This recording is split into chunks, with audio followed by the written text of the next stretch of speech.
pessoal, tudo bem com vocês? Eu espero que sim, pois pela graça de Jesus nós estamos vivos. A nossa leitura de hoje está em 1 Reis, capítulos 8, 9 e 10. Vamos iniciar então? 1 Reis, capítulo 8. Então o rei Salomão reuniu em Jerusalém os anciãos, líderes, autoridades de Israel e todos os chefes das famílias israelitas, para transportarem de Sião, a cidade de Davi, a arca da aliança de Yahvé. Todos os homens de Israel congregaram-se junto ao rei Salomão, no mês de Etanim, que é o 7º mês do ano, durante a festa desta época. Quando todos os líderes de Israel chegaram, os sacerdotes tomaram a arca de Yahvé e a tenda do encontro com todos os seus utensílios sagrados, que nela ficavam, e a levaram. Coube aos sacerdotes e levitas o transporte de todos os objetos sagrados. O rei Salomão e toda a comunidade israelita que se havia congregado a ele diante da arca sacrificaram tantas ovelhas e tantos bois que nem conseguiram contar. Os sacerdotes transportaram a arca da aliança de Yahvé para o Débir, seu espaço reservado no Santo dos Santos do templo, e a depositaram debaixo das grandes asas dos querubins.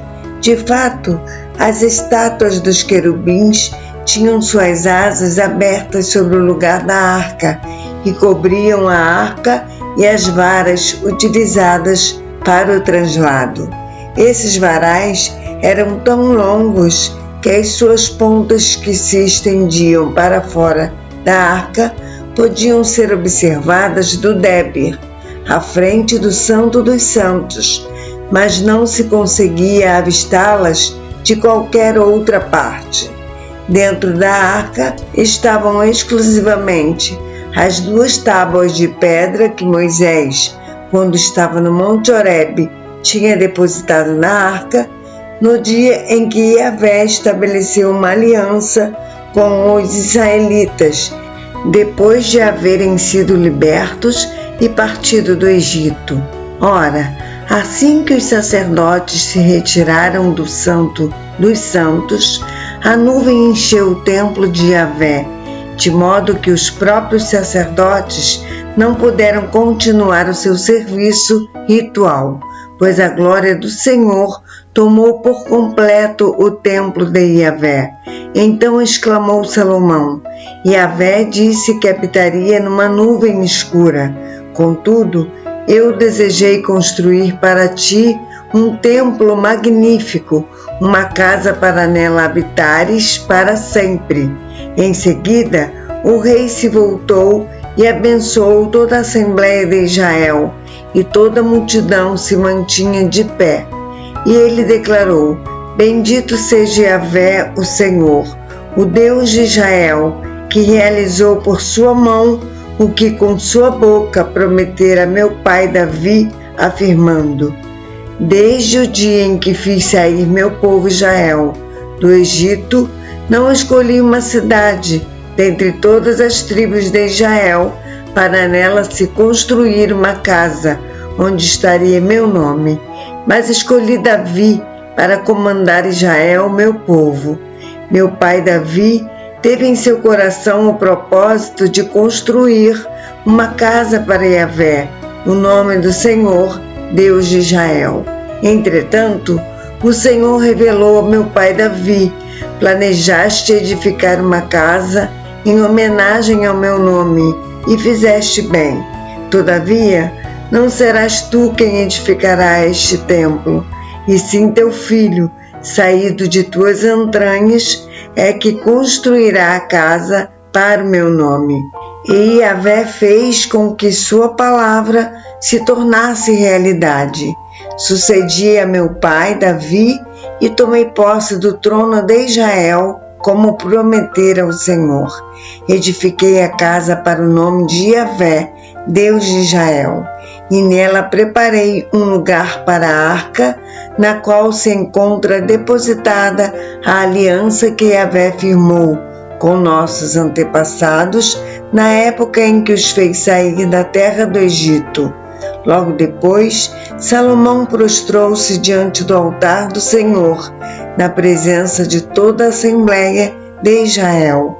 Estendeu as mãos em direção ao céu e orou: Yahvé, Deus de Israel, não existe nenhum Deus semelhante a ti, lá nos mais altos céus, nem cá embaixo sobre toda a terra. Tu que preservas a tua aliança de amor com os teus servos, que de todo o coração andam segundo a tua vontade. Cumpriste a teu servo Davi, meu pai, a promessa que lhes havia firmado, e o que disseste com tua boca, realizaste neste dia com tua mão. E agora, ó Senhor, Deus de Israel, mantenha teu servo Davi, meu pai, a promessa que lhe fizeste ao declarar: jamais te faltará um descendente diante de mim, que se assente no trono de Israel, contando que teus filhos tenham total cuidado de caminhar de acordo com as minhas orientações, como tu tens procedido diante de mim. Agora, pois, Deus de Israel, que se cumpra a palavra que disseste a teu servo Davi, meu pai. Mas será que Deus pode habitar de fato na terra com os seres humanos? Os céus, mesmo os mais longínquos, não podem circunscrever-te incomparavelmente, menos esta casa que construí. Ainda assim, inclina teus ouvidos à oração e à súplica do teu servo, e ao pedido de misericórdia, ó Yahvé, Senhor meu Deus. Atenta para o clamor e a prece que o teu servo faz hoje na tua presença. Que teus olhos estejam observando dia e noite este templo, contemplando este lugar do qual afirmaste: meu nome estará presente lá. Ouve, portanto, o rogo que teu servo fizer voltado na direção deste lugar. Ouve desde os mais altos céus, lugar da tua perene habitação, o clamor do teu servo e de Israel, o teu povo. Sempre que orarem voltados para este lugar, e quando ouvires, conceda-lhes o teu perdão. Se alguém pecar contra seu próximo e este pronunciar sobre ele um juramento e lhe for exigido que jure, e ele vier a jurar diante do teu altar, neste templo, ouve então do céu, opera e julga os teus servos, condena o culpado, fazendo recair sobre sua cabeça a sua própria atitude maldosa, e inocenta o justo, retribuindo-lhe de acordo com a sua justiça. Quando Israel, o teu povo, for vencido diante do inimigo por haver pecado contra ti, se ele se converter, louvar teu nome, orar e suplicar a ti neste templo, escuta no céu, perdoa o pecado de Israel, teu povo, e reconduze-o à terra que deste a seus pais.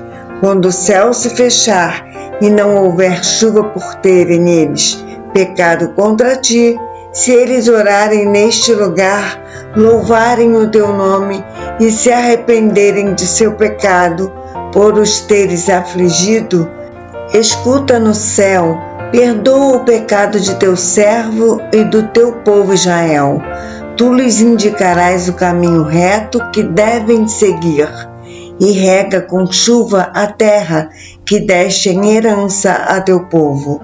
Quando a terra sofrer a fome, a peste, a ferrugem e mofo, o ataque dos gafanhotos peregrinos, das lagartas devastadoras, ou ainda quando os inimigos sitiarem suas cidades, quando em meio a qualquer praga ou epidemia, uma palavra de oração ou prece por misericórdia for elevada a ti por um israelita ou por todo Israel, teu povo, cada pessoa sofrendo com suas próprias aflições e dores, estendendo as mãos na direção deste templo, ouve dos céus o espaço da tua habitação, perdoa e age, retribua a cada um segundo seu proceder, pois conheces o seu coração. És o único que conheces plenamente as intenções do coração de todos. Assim, o povo te amará com temor respeitoso durante todo o tempo em que viver sobre a terra que deste aos nossos pais desde o passado. Também, quanto ao estrangeiro que não pertence à linhagem de Israel, o teu povo, e que veio de uma terra distante por causa do teu nome, porque eis que ouvirão falar do teu magnífico nome, da tua boca e poderosa mão e do teu braço forte. Quando este povo vier e orar, voltado para este templo, ouve dos céus, espaço da tua habitação, e atende às súplicas do estrangeiro, a fim de que todos os povos da terra sejam esclarecidos quanto ao teu nome e passem a te amar e temer, como procede Israel, o teu povo.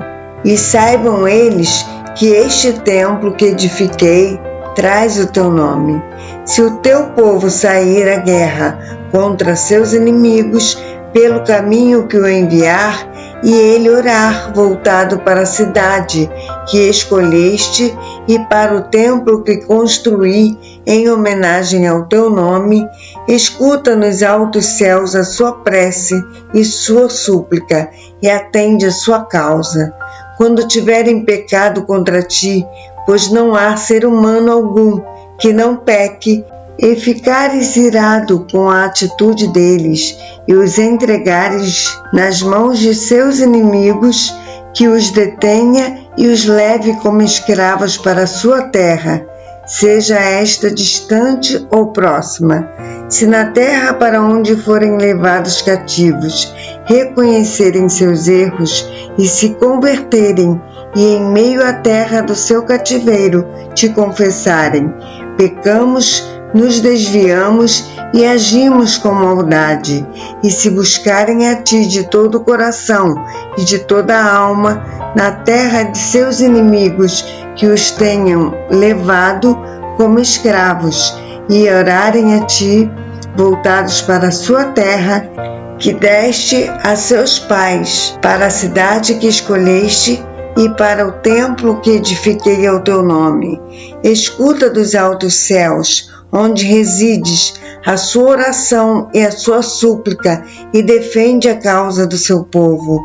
Perdoa a tua gente os pecados cometidos contra ti, e todas as revoltas e transgressões que tiverem praticado contra a tua pessoa. Faz-os encontrar graça diante de seus dominadores, de modo que recebam deles a necessária misericórdia, porquanto são o teu povo e a tua herança, são os que fizeste sair do Egito, daquela fornalha de fundição. Que teus olhos estejam abertos para contemplar a atitude quebrantada do teu servo e de teu povo Israel, para ouvires todos os apelos que lançarem diante de ti, pois foste tu que os separaste como tua herança, dentre todos os povos da terra, como declaraste por meio de teu servo Moisés, quando libertaste e fizeste sair do Egito nossos antepassados, ó Senhor Yahvé.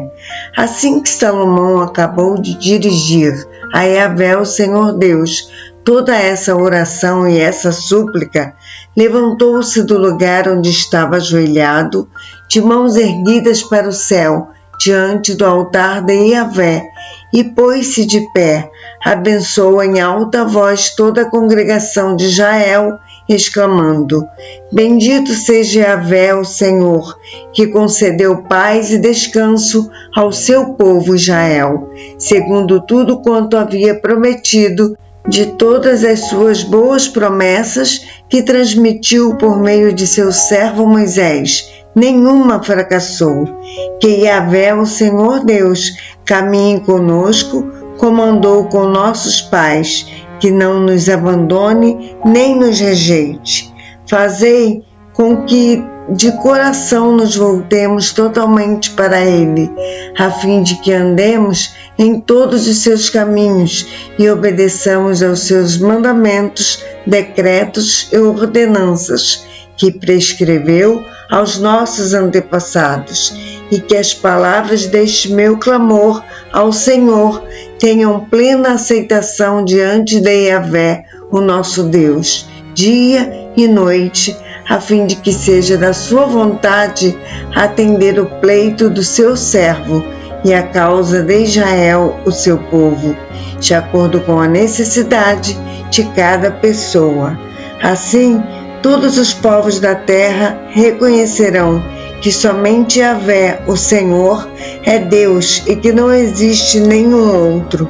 Quanto a vós, que seja todo o vosso coração honestamente dedicado a Yahvé, o nosso Deus, para que andeis de acordo com seus ensinos e decretos, obedecendo aos seus mandamentos, como acontece hoje. Então o rei e todo Israel, unido a ele, ofereceram sacrifícios diante de Yahvé. Para o sacrifício de paz e comunhão que ofereceu ao Senhor Salomão, deu 22.000 bois e 120.000 ovelhas. Deste modo, o rei e todos os israelitas consagraram o templo a Yahvé.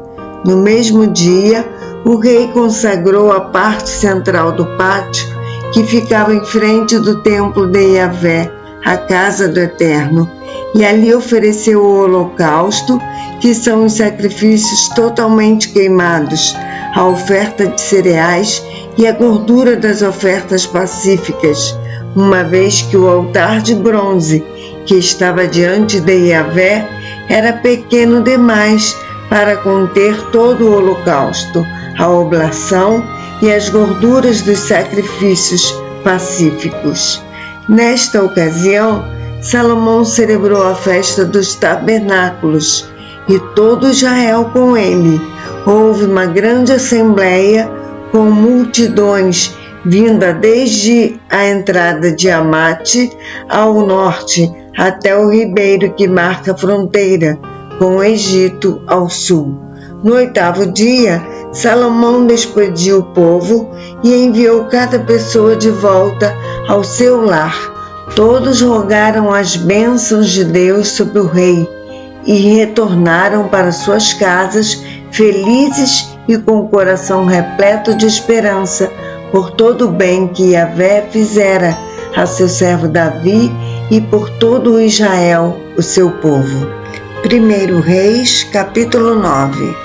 Depois que Salomão finalizou a construção do templo de Yahvé, o palácio real e tudo mais que havia projetado realizar, Yahvé, o Senhor, apareceu outra vez a ele, como havia ocorrido em Gibeon.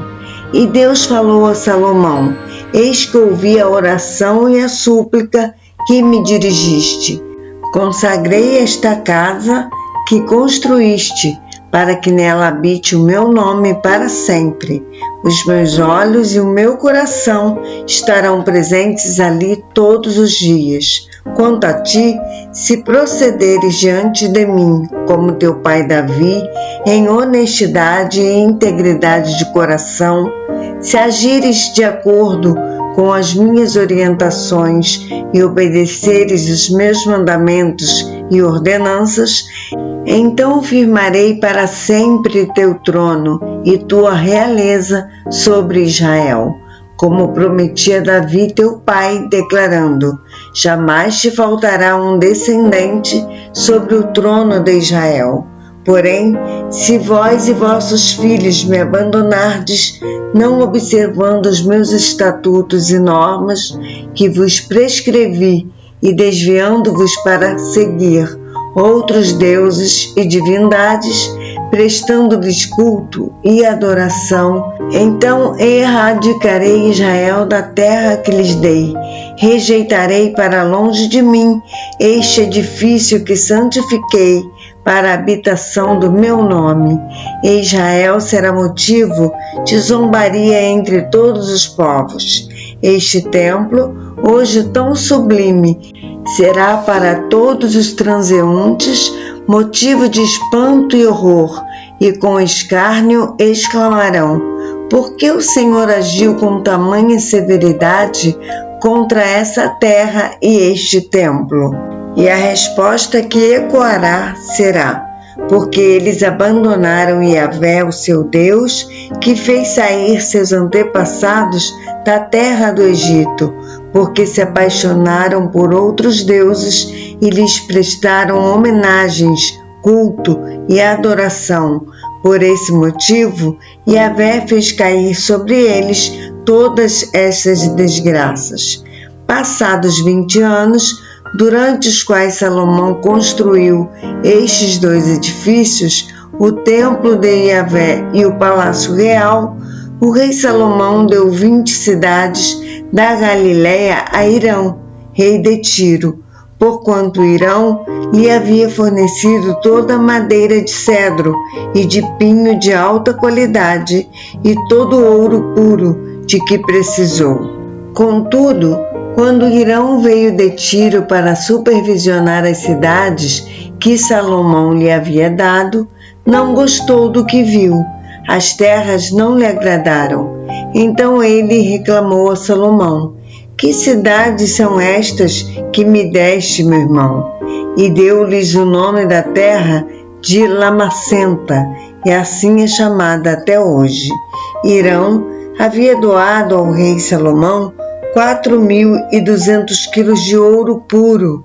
O rei Salomão impôs o sistema de trabalhos forçados para que se construísse o templo de Yahvé, seu próprio palácio, o aterro do lado leste da cidade, conhecida como Milo, as muralhas de Jerusalém, bem como as cidades de Azor, Megido e Gezer.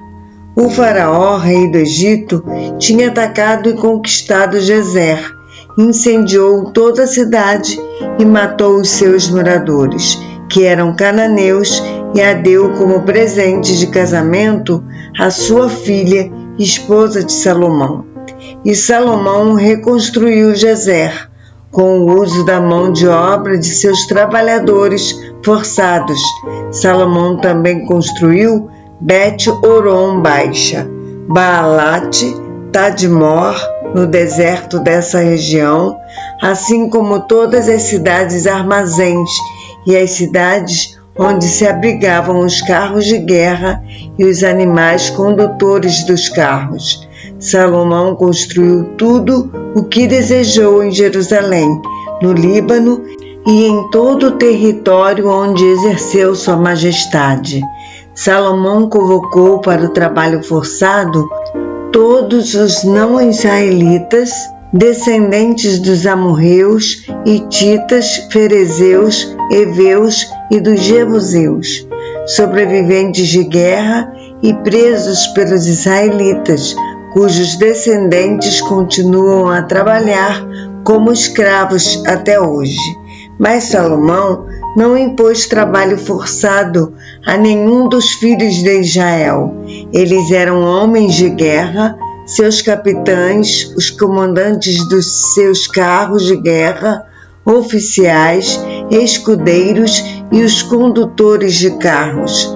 Eram também israelitas todos os chefes e supervisores das construções de Salomão, 550 oficiais responsáveis pela liderança de todos os que trabalhavam nas obras.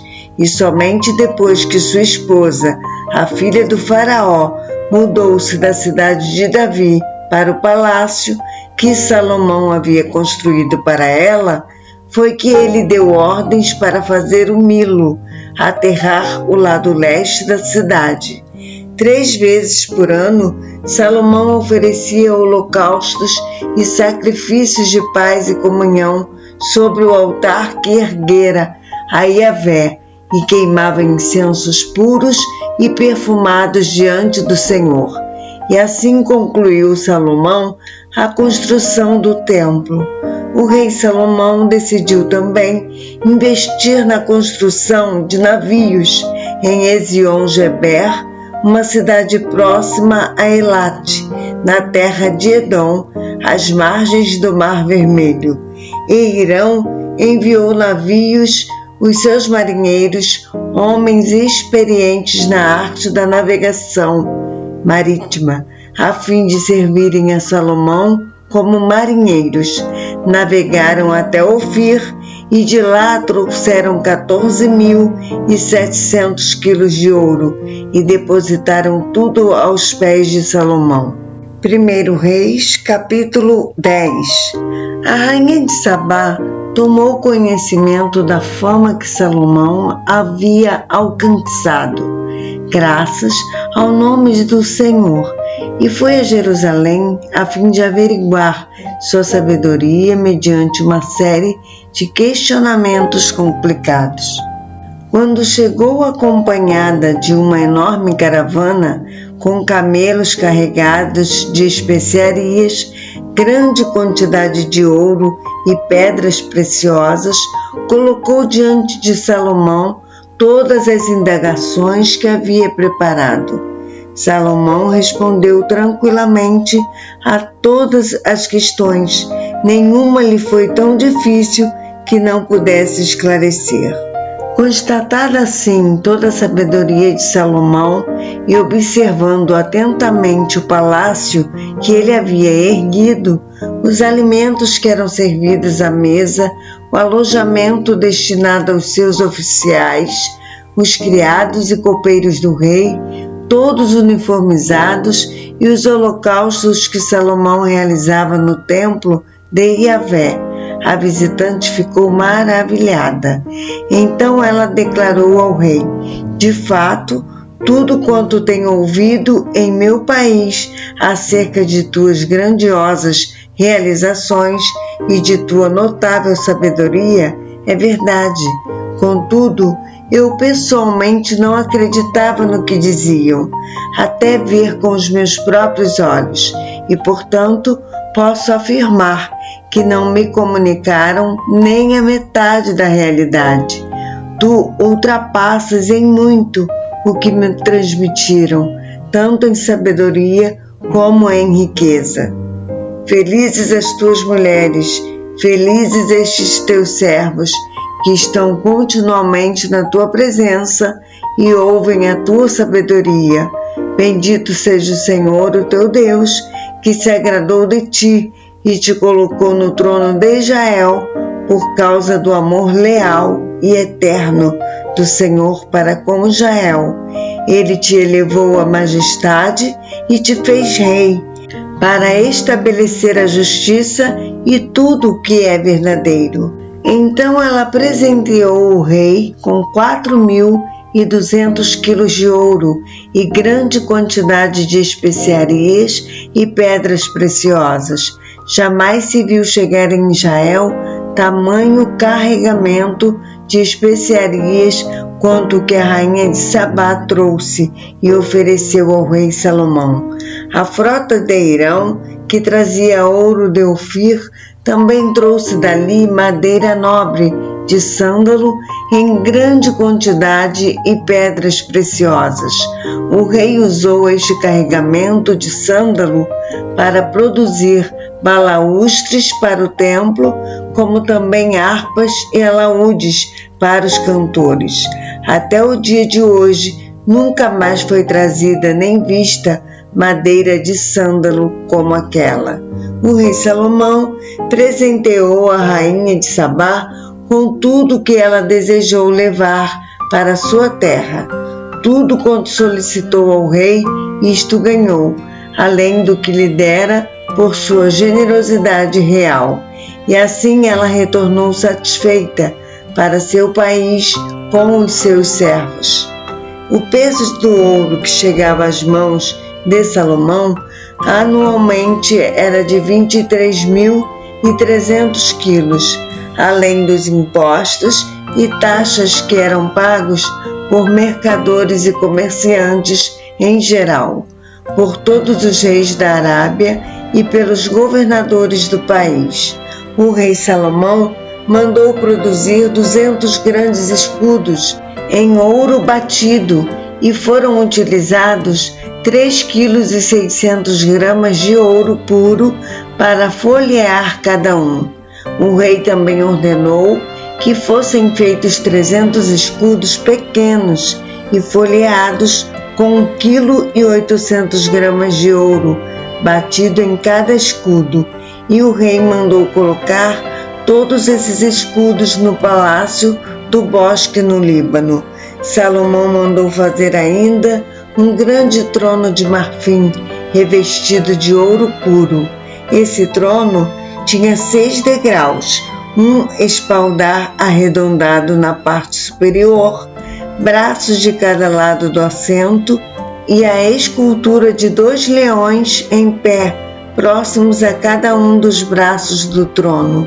Havia também 12 leões nos 6 degraus, um em cada ponta de cada degrau. Nada igual havia sido produzido em nenhum outro reino conhecido.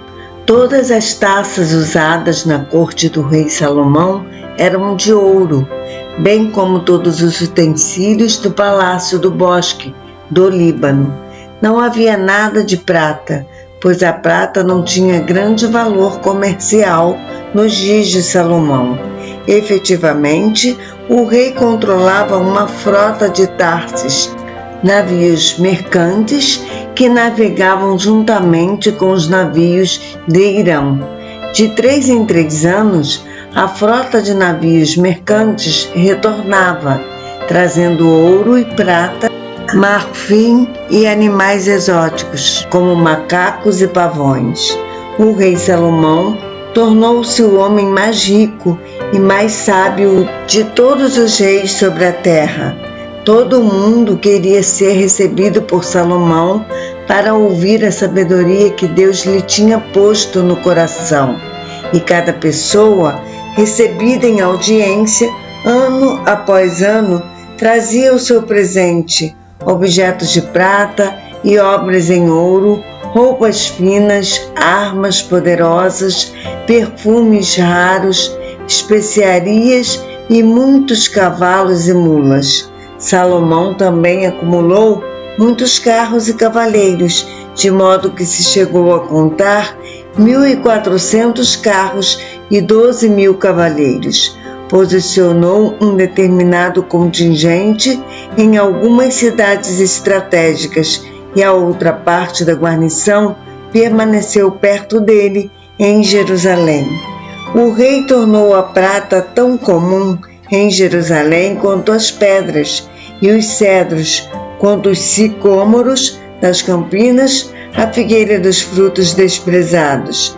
Os cavalos de Salomão eram importados do Egito e Cilícia, onde os agentes do rio negociavam os preços e os compravam. Traziam do Egito um carro por 7,2 kg de prata e um cavalo por 1,8 kg, e os exportavam para todos os reis dos hititas e dos arameus. A nossa leitura de amanhã será em 1 Reis, capítulos 11, 12 e 13. Eu aguardo você para essa leitura, se assim o Senhor nos permitir. Um abraço.